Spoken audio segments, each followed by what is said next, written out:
Hi friends, hope you all are well.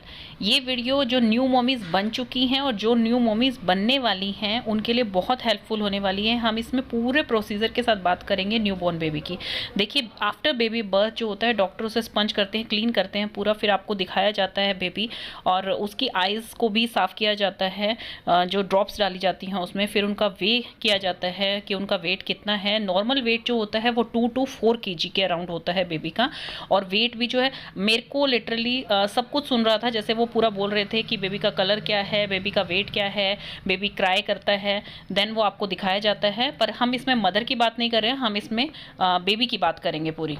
Just after birth जो है baby का test किया जाता है, एपगर टेस्ट बोलते हैं जिसे हम, जिसमें फर्स्ट अपीयरेंस देखी जाती है बेबी की।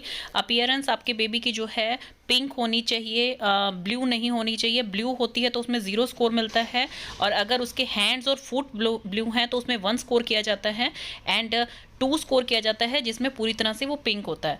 देखिए, ये जो होता है टेस्ट, इसमें क्या होता है, ऑक्सीजन की सप्लाई देखी जाती है कि सर्कुलेशन बॉडी में किस टाइप से हो रही है, तो उस अकॉर्डिंग होता है। नेक्स्ट, बेबी की पल्स चेक की जाती हैं। पल्स अगर बिल्कुल भी नहीं है तो 0 होगा। देन अगर 100 से कम है बीट्स पर मिनट तो उनको 1 दिया जाता है स्कोर, एंड अगर 100 से अबव है तो उनको 2 स्कोर दिया जाता है। इसी तरह से थर्ड वन आ जाता है ग्रिमेस में क्या होता है कि मान लीजिए आप कोई भी स्टिमुलेशन दे रहे हैं बच्चे को, जैसे कि पिंच कर रहे हैं और वो आपको कोई भी रिफ्लेक्स एक्शन नहीं दे रहा है तो 0 स्कोर। अगर वो थोड़ा क्राई करके चुप हो गया है तो 1, और अगर वो उसके बाद उसने अपना पैर या हाथ हटा लिया है उस जगह से और वो बहुत तेज क्राई कर रहा है तो उसको 2 स्कोर मिलता है, जो कि हाईएस्ट है। नेक्स्ट, वो एक्टिविटी मॉनिटर करते हैं कि कोई एक्टिविटी नहीं हो रही है, हैंड फुट कुछ नहीं हिला रहा है बच्चा। सेकंड है कि वो हैंड थोड़े बहुत शेक कर रहा है। थर्ड है कि वो बहुत तेज़ मूवमेंट हो रही है उसकी। एंड नेक्स्ट आता है रेस्पिरेशन। फर्स्ट में जैसे कि उसके कोई रेस्पिरेशन नहीं हो रहा तो 0, देन उसके थोड़ा बहुत रेस्पिरेशन वो कर पा रहा है और हल्का हल्का रुक रुक के रो रहा है तो उसमें 1 होता है, और अगर वो बहुत लाउड रो रहा है तो उसमें 2 होता है। देखिए, इसमें सबसे अच्छा स्कोर जो है, ऊपर जो 2 दे रखा है उसका मतलब है कि 7 to 10। 7 से अबव जो स्कोर होता है वो बिल्कुल परफेक्टली ऑल राइट होता है, डॉक्टर उसको नॉर्मल मानते हैं। और जो 4 to 6 में आता है उसको थोड़ी केयर की ज़रूरत होती है, और जो 0 to 3 के अंदर आता है उसे आईसीयू में रखा जाता है, वो उसे मतलब बहुत ज़्यादा केयर की ज़रूरत होती है। देन विटामिन के का इंजेक्शन दिया जाता है जो कि ब्लड क्लॉट के लिए बॉडी में रिस्पॉन्सिबल होता है, सो दैट कि ब्लीडिंग ना हो। अब हम सबसे फर्स्ट पॉइंट पे, अपना जो सबसे मेन पॉइंट है वो होता है डायपर। देखिए, जस्ट आफ्टर बर्थ जो होता है, डॉक्टर्स भी बेबी को जैसे ही स्पंज करते हैं, टेस्ट करने लगते हैं, वो उसे डायपर पहना देते हैं, बिकॉज पी और पू का बच्चे का स्टार्टिंग में कोई शेड्यूल नहीं होता, कुछ नहीं होता है, तो इसलिए वो सबसे पहले डायपर्स असेंशियल है। आपसे हॉस्पिटल वाले डायपर नहीं मांगते हैं वैसे, लेकिन अलग अलग हॉस्पिटल्स में डिपेंड कर सकता है ये, तो आपके हॉस्पिटल बैग में डायपर्स होने चाहिए। तो डायपर्स आप ऐसे लें, क्योंकि अम्बेलिकल कॉर्ड जो होती है वो बच्चे के लिए पहले बहुत इंपॉर्टेंट होती है जब वो वार्म में होता है, बिकॉज वही उसे नरिशमेंट सप्लाई कर रही है मदर से, और वो कनेक्ट है उससे, और उनको जो भी खाना पीना, जो भी नरिशमेंट जा रहा है वो सारा उसके थ्रू जा रहा है। लेकिन जब वो बर्थ हो जाता है उसका, जब वो कट कर दी जाती है तो सबसे ज़्यादा इन्फेक्शन होने का डर वहीं पर होता है। तो आजकल इतने अच्छे डायपर आए हुए हैं। सबसे पहले तो आपको टेप वाला डायपर लेना है, फर्स्ट थिंग। एंड सेकंड जो है, कंपनीज देखिए बहुत हैं, सब अपने अपने अकॉर्डिंग चलते हैं, जिसको जो कंपनी पसंद आती है वो कर सकते हैं। But in my opinion, pamper new baby born का जो डायपर था वो सबसे बेस्ट है। उसमें पूरा एक आपका दे रखा है जो कि अम्बेलिकल कॉर्ड को टच भी नहीं करेगा वो डायपर, और उसमें जो है इंडिकेटर दे रखा है। इंडिकेटर यस, आजकल हर डायपर में आने लग गया है लगभग, लेकिन जो बिल्कुल न्यू बॉर्न बेबी होता है फॉर 10 to 15 डेज वाला, उसमें पैम्पर का डायपर सबसे बेस्ट है। देन उसके बाद आप नेचुरल डायपर्स के साथ जा सकते हैं अगर आपको नेचुरल देखना है, बिकॉज इसमें क्या है, इसमें पोर्स भी बने हुए हैं जो पैम्पर का ये वाला डायपर है, तो ये काफ़ी बेस्ट है इन माय ओपिनियन। मैंने अपने बच्चे के लिए ये यूज़ किया था तो उसको कभी रैश वगैरह नहीं हुए। एक आपको डायपर चेंज करते वक्त हमेशा आपके पास एक मैट होना चाहिए नीचे।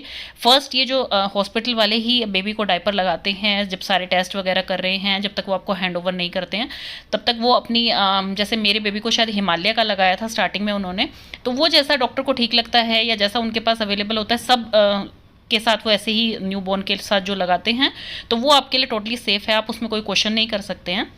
आप क्लोथ नैपीज़ लेके ज़रूर रखिए, बट इन्हें हॉस्पिटल में यूज़ मत कीजिए जब तक आप 3 डेज़ के लिए हॉस्पिटल में रहते हैं आफ्टर सिजेरियन, अगर आपकी डिलीवरी है तो क्लोथ नैपीज़ आप घर के लिए डेफिनेटली रखिए, बिकॉज बच्चे को भी जो थोड़ा डाइपर फ्री टाइम देना बहुत ही असेंशियल है। देखिए बहुत सारी कंपनीज़ के डाइपर आ चुके हैं, जैसे मैनी पोको पैंट, हगीज़ है, बेबी हग है, बहुत सारे डाइपर्स आ चुके हैं। बट मेरा फेवरेट जो डाइपर अब तक रहा है न्यू बॉर्न के लिए Pampers, and after that Huggies मुझे बहुत बेस्ट लगता है। ऑर्गेनिक कॉटन वाला बहुत ही अच्छा डाइपर है वो। और बिकॉज न्यू बोर्न में क्या है, आपको ऐसा डाइपर यूज़ करना चाहिए जो अम्बेलिकल कॉर्ड को दिक्कत ना करे और बच्चे का आराम से आप रिमूव कर सके, आराम से उसको पहना सकें। स्पेशली जो टेप वाले डाइपर्स होते हैं वो तो उनके लिए मस्ट हैं, पैंट वाले बिल्कुल मत लीजिए, बहुत ही सॉफ्ट स्किन होती है। और क्लोथ डाइपर अभी इस टाइम पे न्यू बॉर्न के लिए आप यूज़ ना कीजिए। आफ्टर 1 मंथ आप यूज़ करना स्टार्ट कर सकते हैं। इट्स टोटली ऑन यू, आप डॉक्टर से पूछ के कैसे भी स्टार्ट कर सकते हैं। सेकेंड मोस्ट इंपॉर्टेंट थिंग जो न्यूबॉर्न के लिए आपको करनी है वो है कॉटन की क्लोथ्स। देखिए हर चीज़ जो बेबी की बॉडी के साथ डायरेक्ट कांटेक्ट में आती है वो कॉटन की होनी चाहिए। उसके ऊपर आप वार्म क्लॉथ लीजिए, आप लेके आइए हॉस्पिटल में। अगर डॉक्टर आपसे मांगते हैं कि आप क्लॉथ दीजिए बच्चे को जो पहनाने हैं न्यूबॉर्न को, तो आप कॉटन के एंड वार्म क्लॉथ्स दीजिए, वो अपने अकॉर्डिंग पहनाते हैं डॉक्टर। कॉटन की आपके पास कैप होनी चाहिए, मिटन्स होने चाहिए, सॉक्स होने चाहिए, पैंट होनी चाहिए और आपकी शर्ट होनी चाहिए। आप जंप सूट भी ले सकते हैं, जिप वाला या बटन्स वाला, सो दैट कि उसमें डाइपर रिमूव करने में बहुत ही ईजी हो बच्चे को। कई हॉस्पिटल्स जो होते हैं वो बेबी को खुद क्लॉथ पहनाते हैं या उन्हें ब्लैंकेट में रैप करके देते हैं, तो वो डिपेंड करता है। अगर वो आपसे मांगते हैं तो आपके पास होने चाहिए। थर्ड सबसे इंपॉर्टेंट थिंग होती है फीडिंग।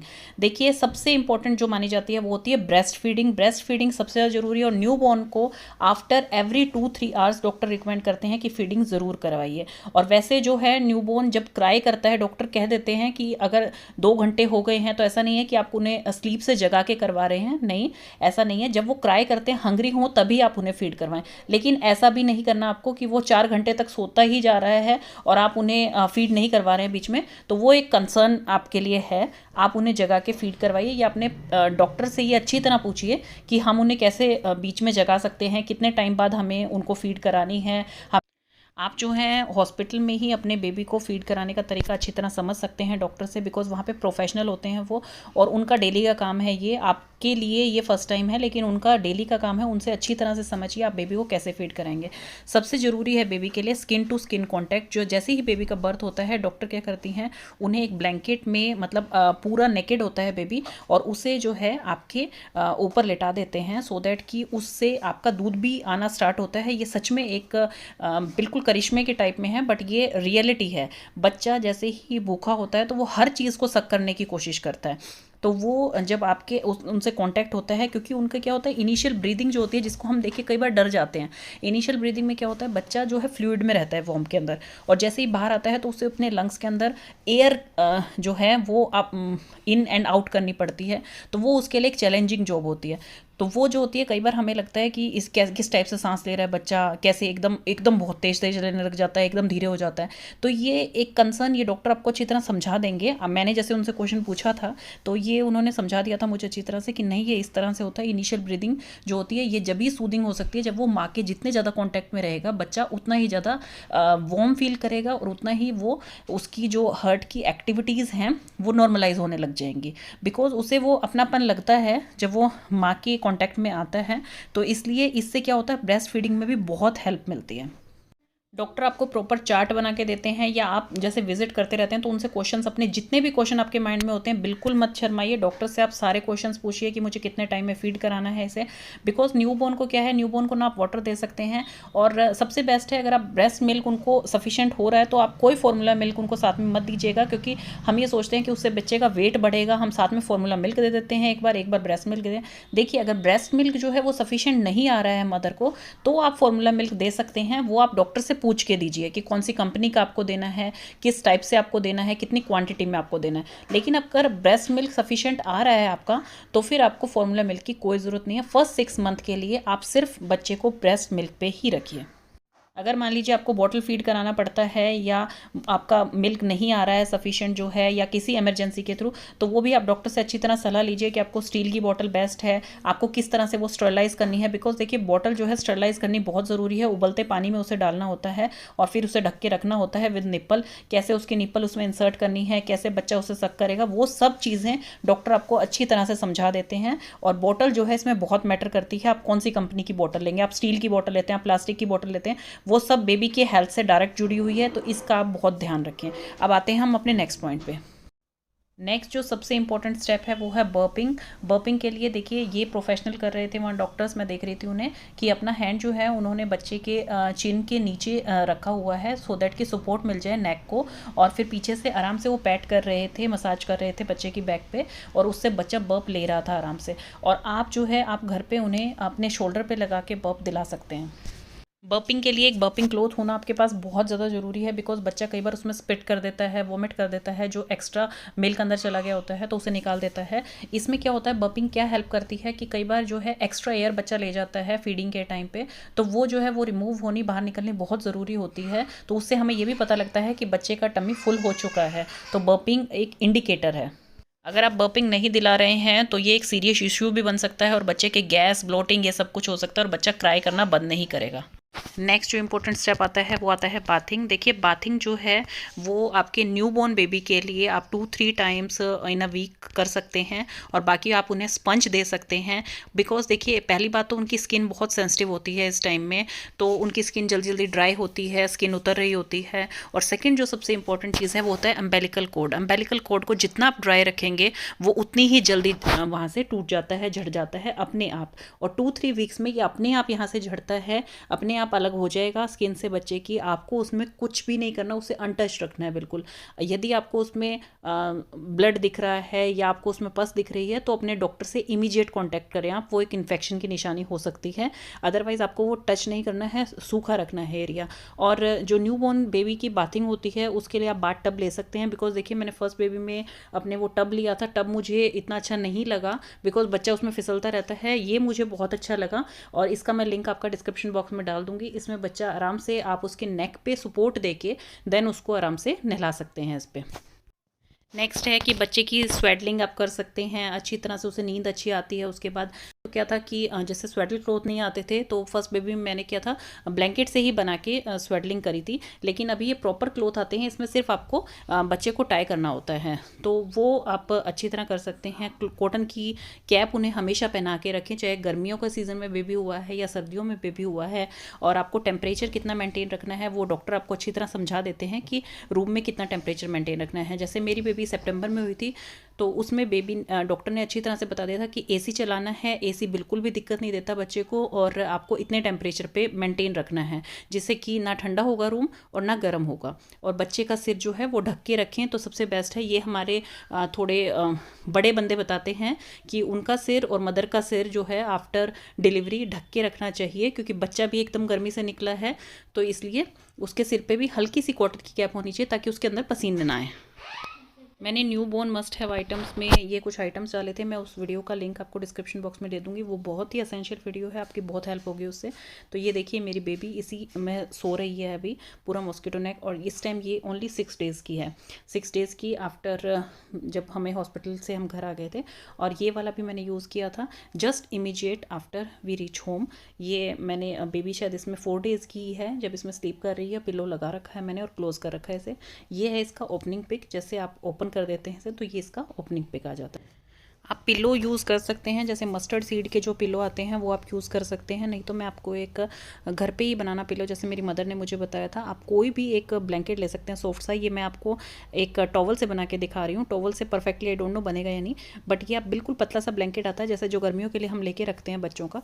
तो उसमें ये पूरी तरह से फोल्ड कीजिए और फिर ये अंदर की तरफ से ऐसे आप निकालेंगे बाहर की तरफ, तो 2 या 3 लेयर्स आप बना दीजिए एक तरफ से, ऐसे ही 2-3 लेयर्स आप सेकेंड तरफ से बना दीजिए। तो ये आपके बेबी का नेचुरल होममेड पिलो रेडी हो जाता है, जिससे कि जो दोनों तरफ के ईयर्स पे आ जाता है और बीच में आप नेक रख सकते हैं। इससे क्या होगा, बेबी की जो सिर की शेप होगी ना वो ख़राब नहीं होगी। मार्केट में काफ़ी टाइप के पिलोज़ अवेलेबल हैं, तो उनका लिंक मैं डिस्क्रिप्शन बॉक्स में डाल दूँगी, आप वहाँ से चेक कर सकते हैं। और जो सबसे ज़्यादा मॉनिटर करते हैं डॉक्टर्स, वो एवरी विजिट में बच्चे का वेट मॉनिटर करते हैं। वेट जो है इनिशियली बच्चे का कम होता है जैसे डॉक्टर बताते हैं, और उसके बाद बढ़ना शुरू होता है, तो इसमें घबराने की कोई बात नहीं है, ये एक नेचुरल प्रोसेस है, सबके साथ ऐसे ही होता है। नेक्स्ट जो है हेपेटाइटिस बी का इंजेक्शन लगता है आपके बेबी को, और उसके बाद वैक्सीनेशन जिस हिसाब से डॉक्टर आपको बताते हैं आप वैक्सीनेशन लगवाइए। नेक्स्ट थिंग आती है जो सबसे ज़्यादा बच्चों को दिक्कत करती है, नोज़ ब्लॉकिंग की। बिकॉज देखिए जैसे डॉक्टर हमें बताते हैं कि बच्चा जो है ओनली वन वे जानता है, नोज़ से ही ब्रीथ को इन एंड आउट करता है, उसको माउथ से सांस लेना नहीं आता है 1 ईयर तक। तो आप उस केस में नेज़ल ड्रॉप यूज़ कर सकते हैं। ये मैंने सिर्फ एग्जाम्पल के लिए लगाई है, आप अपने डॉक्टर जो रिकमेंड करते हैं वही वाली नेज़ल ड्रॉप आप यूज़ कीजिए, और कितना ड्रॉप्स डालना है वो भी उनसे पूछिए। आजकल नेज़ल एस्पिरेटर भी आ गए हैं, अगर डॉक्टर कहते हैं तो वो आप यूज़ कर सकते हैं। मैंने नेज़ल एस्पिरेटर यूज़ नहीं किया था। और अगर फिर भी आपको लगता है कोई हार्ड पार्ट है जो कि निकल नहीं रहा है उससे, तो उसमें आप ईयरबड से उसे हल्का सा रिमूव कर सकते हैं, टिश्यू से रिमूव कर सकते हैं, लेकिन आपको अंदर तक कुछ भी चीज़ इंसर्ट नहीं करनी है, ना ईयरबड, ना अपनी फिंगर आप करने की कोशिश कीजिएगा, कुछ भी नहीं, बिकॉज ये बहुत रिस्की हो सकता है बच्चे के लिए। ये सब कुछ एक मिथ बना रखा है कि बच्चे के ईयर साफ़ करने हैं, गम साफ़ करने हैं, ऐसा कुछ नहीं है।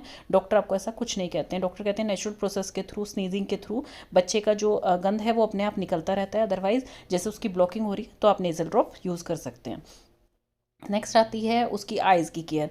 कई बार आप देखेंगे कि बच्चा जो है उसकी आइज़ जो है आंसू आ रहे हैं पर बाहर नहीं निकल पा रहे हैं, या आइज़ बहुत गीली हो रही हैं, या आइज़ इतनी चिपचिपी हो रही हैं कि बच्चा आंखें नहीं खोल पा रहा अच्छी तरह से। तो आप एक कॉटन, सॉफ्ट कॉटन ले सकते हैं, सॉफ्ट क्लोथ ले सकते हैं, और हल्के से गर्म पानी में, ज़्यादा गर्म पानी ना तो बच्चे के नहाने में यूज़ करना है, ना आपको वैसे उसकी आइज़ साफ़ करने में यूज़ करना है। निवाया पानी ही आप उसको नहलाइए, और निवाया पानी ही आप उसकी आइज़ को साफ़ कीजिए, और वो अंदर से बाहर की तरफ में आप साफ़ कीजिए उसको, वो बहुत ही असेंशियल है। नेक्स्ट, अगर आपके कोई फ्रेंड्स, आपके रिलेटिव्स या आप बेबी के पास जा रहे हैं तो अपने हैंड्स को डिसइंफेक्ट करना ना भूलें।